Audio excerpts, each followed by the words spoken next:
Você não tem como ter um patrimônio. O que acontece? Existem alguns lugares que estão já preocupados com isso. Por quê? Porque você só vai ver muita coisa a respeito da questão financeira, mas na faculdade, quando você já está definindo uma área, uma carreira, uma disciplina, o que você vai querer fazer da sua vida. Então, economia, contabilidade, você já passa. Quando você está na área curricular, na área rudimentar, primeiro, segundo grau, o que você vê muito? Você vê matemática. A matemática ajuda? Ajuda. A matemática desenvolve raciocínio, desenvolve uma série de outras situações. Existem até alguns probleminhas que a gente faz na matemática, né? Tinha X de dinheiro, fui lá no mercado comprar algumas laranjas, mas o objetivo da matemática não é específico. Então, existe já a preocupação de inserir isso na grade curricular.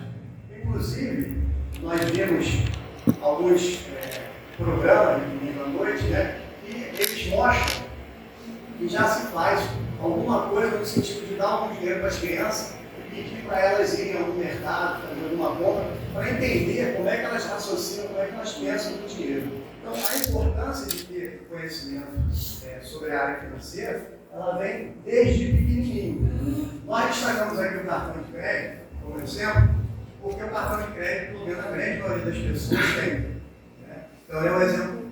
Tem muita gente que dá bem com o cartão de crédito, mas tem muita gente que se atrapalha um pouquinho. Próximo slide. Nós colocamos ali, ponto de maior de vilão, mas não é o único, tá? Isso aqui a gente trouxe porque é uma coisa que todo mundo conhece. Vários cartões de crédito, é uma figura que ilustra.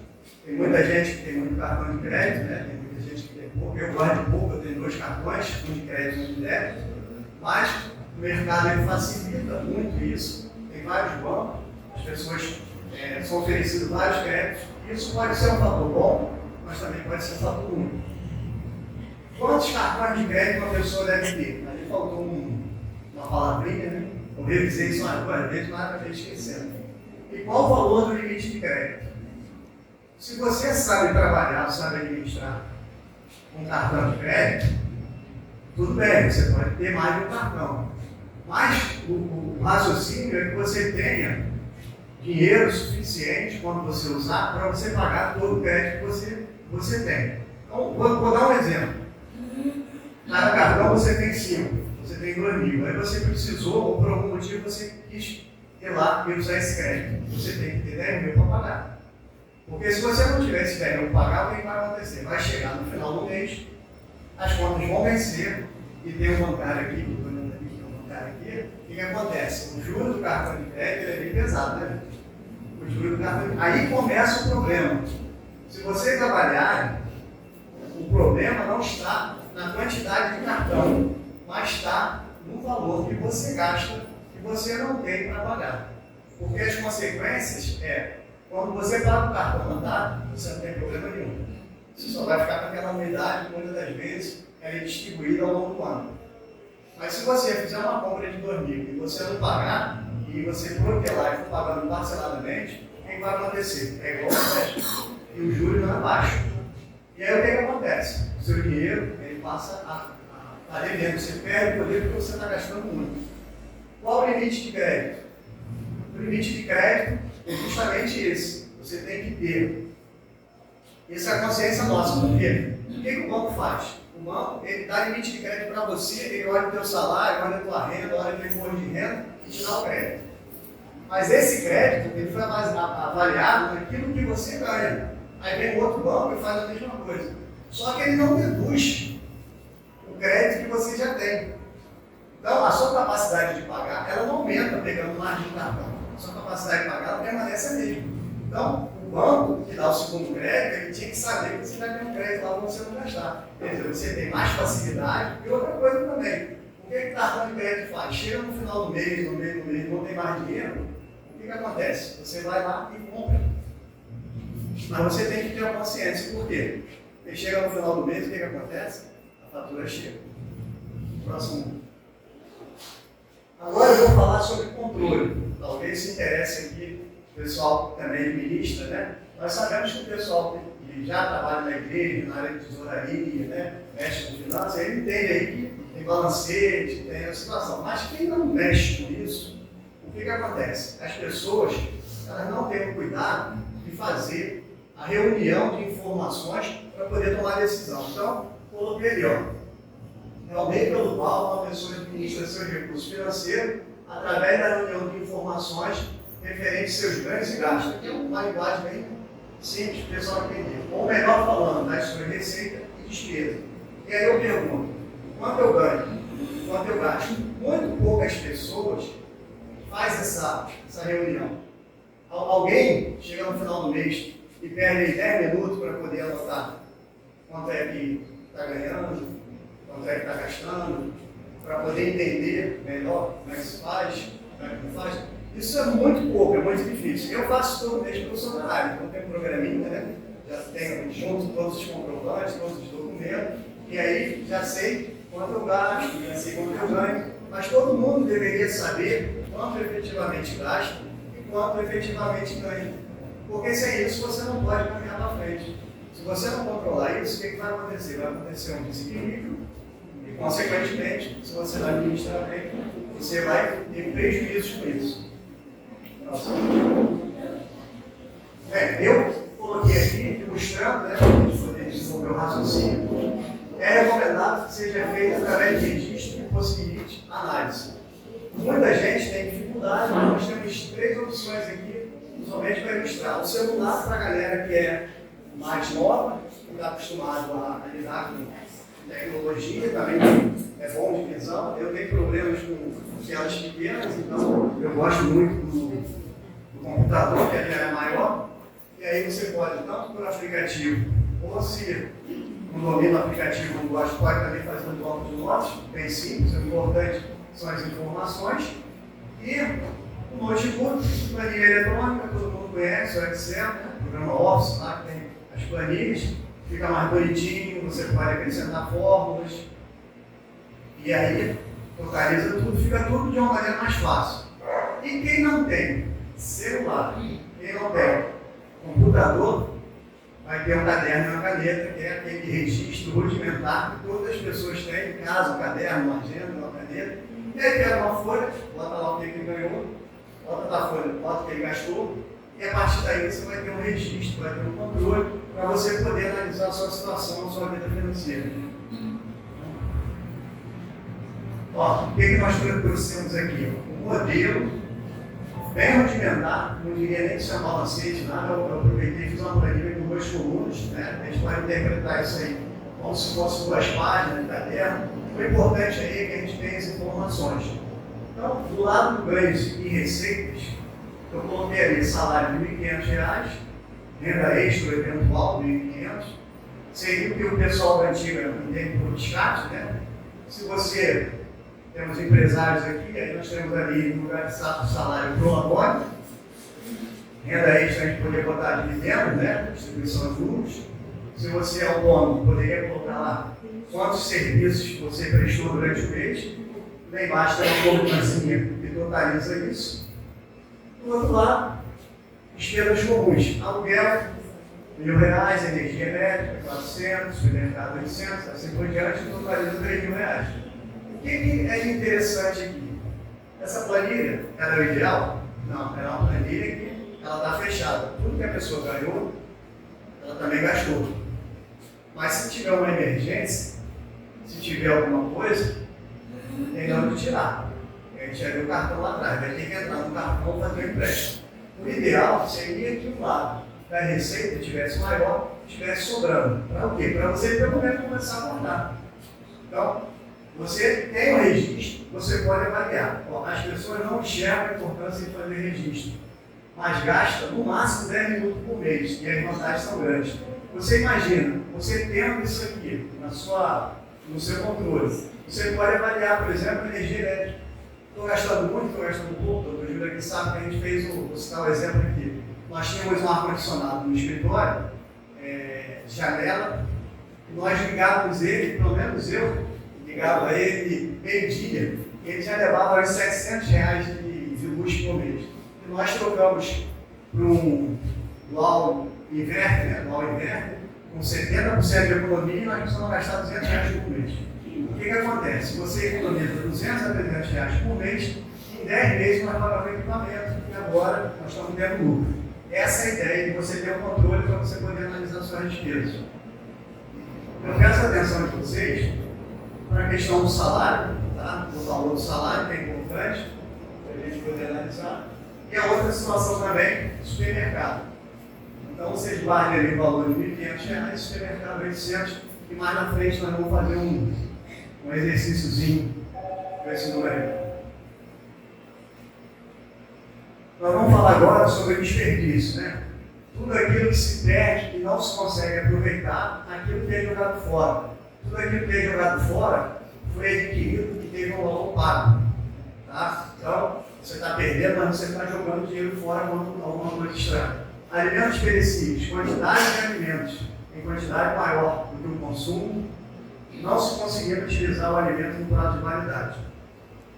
Quem é que no final de semana não faz aquela arrumação na geladeira e vê lá que sobrou um monte de coisas que a gente comprou a mais e já não dá mais para você cozinhar?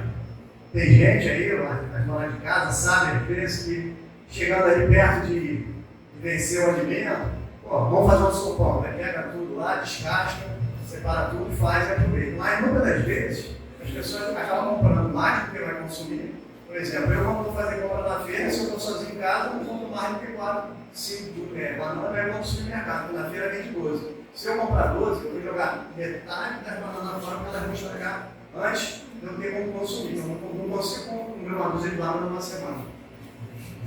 Então tem isso. Outra coisa também é que o pessoal está comendo muito fora, muito delivery. Então compra, vamos pedir uma pizza, pedir um negócio e acaba deixando a manteiga lá. E acaba desperdiçando. Então, o importante é que a gente entenda que a gente deve aproveitar tudo.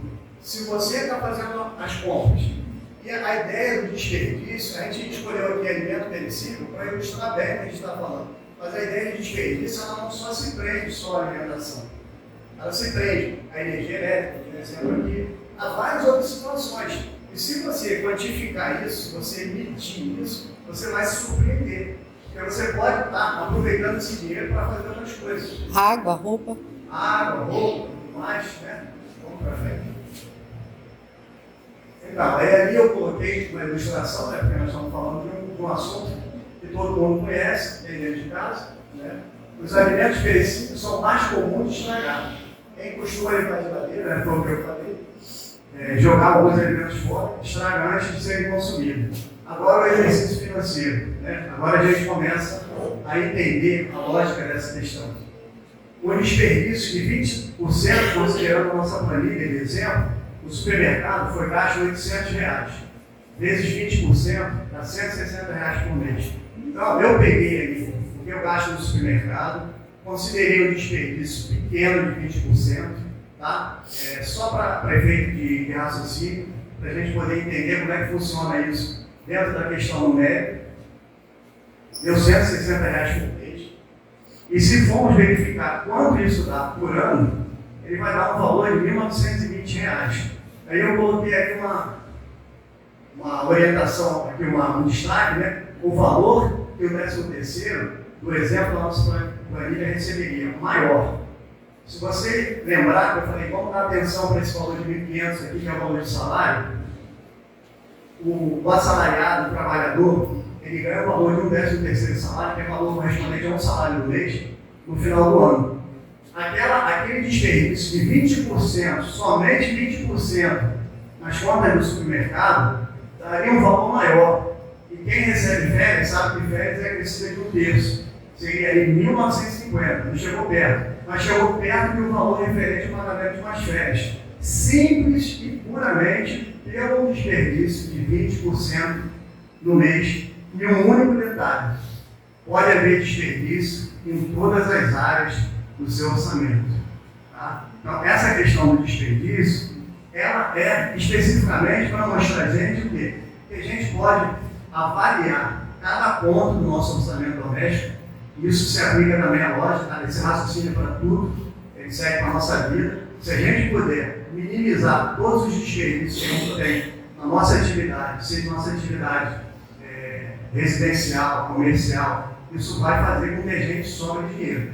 Muitas das vezes, quando a gente olha aquele exemplo, se a gente corrigisse aquilo ali, diminuísse a quantidade de compras que a gente fez no mês, a nossa planilha lá já ia dar um saldo positivo de R$160 no mês, de 1.920 no ano. Então, essa é a situação que a gente tem que guardar. E já que a gente está falando em abundância, né, que o pastor falou bastante, vai ajudar a você viver melhor. Tá? Porque você vai poder investir esse dinheiro, você vai poder usar esse dinheiro. E quando a gente fala de alimento também, a gente tem que entender que tem muita gente que tem dificuldade com alimento e tem muita gente ainda passando necessidade no mundo. Consumismo. Isso aqui é mais para ilustrar o comportamento moderno, né? Não. É o impulso de comprar excessivamente, sem necessidade, sendo motivado pelo impulso ou desejo de comprar. Bem aí, mais na frente nós vamos ver alguns exemplos, né? Não tem essa vontade de adquirir, mesmo sem necessidade. Obrigado. Criado uma sociedade moderna, motivado muitas das vezes pelo incentivo do comércio e da indústria através da mídia. O que acontece? Você é bombardeado diuturnamente por várias propagandas, vários comerciais. Você precisa ter um determinado equipamento, você precisa ter uma determinada situação, você acaba às vezes involuntariamente querendo adquirir aquilo. Mas a grande pergunta é, você tem necessidade? Você não poderia adquirir uma coisa diferente, uma coisa melhor? Muitas das vezes, quando você adquire essas situações que são oferecidas, tem muita propaganda, esses investimentos, essas situações são coisas caras e que vai além da necessidade das pessoas. Vamos para o próximo. Alguns exemplos de consumismo. Eu botei aqui o iPhone para mexer com todo mundo, porque todo mundo tem celular, e quem é que não tem um iPhone? Não é Samsung, tá? Só fazer uma comparação. Essa é a comparação. O iPhone e o pastor é de certa necessidade, nem sabe como funciona. Então, quem vai observar? O iPhone ele está em torno de 7, 8 mil, o de ponta, o atual que saiu, alguma coisa assim. E um aparelho de uma outra marca, tão bom quanto, só não é igual, a gente sabe, nós sabemos que tem problema de diferença de operacional, tem diferença de outras situações, mas tem uma câmera proporcional, tem um HD proporcional, tem uma tela boa também e tudo mais, está pela metade do preço. Então, o consumismo também leva você a gastar mais do que o necessário. Então, outra situação também, shopping. Não sei se vocês já ouviram falar por aí, tem gente que fala assim, principalmente mulher, Ludinha, quando eu estou estressado eu vou para o shopping. Quem já ouviu falar? Né? É muito comum por aí. E muita gente se estressa jogando dinheiro em roupas, em bolsas, sapatos. E muitas vezes nós temos só 2 pés, precisamos de 1 ou 2 pares de sapato, nós temos 50. Então, isso é parecido com desperdício? Não é. Muitas das vezes as pessoas até estão achando que o consumismo é exagerado, porque também é um vício. E aí vamos falar sobre os impactos do consumismo. Pessoas consumistas têm problema financeiro, gastam mais do que ganham. Não é para menos, né? Não é para menos. Todo o dinheiro dela vai em objetos, em roupas, em sapatos. Quando ele é exagerado, é equiparado a vício, uma compulsão sem controle. E ele dá efeitos na saúde, né? Psicológico, psiquiátrico. Porque, vamos imaginar que você fez uma compra porque você tem crédito, né? E você depois chega no final do mês e vem a fatura. Tem muita gente que não dorme, né? Aí começa a ter problemas na hora de pagar. Não é isso? Então, essa primeira parte da nossa palestra, ela falou sobre a questão prática. Né? Agora nós vamos estar devolvendo a palavra aqui para o pastor, para ele poder fazer um momento de oração. Vai ser a parte que nós vamos entender de onde vem os ensinamentos, no que a gente deve se pautar e se orientar. Irmãos, orar.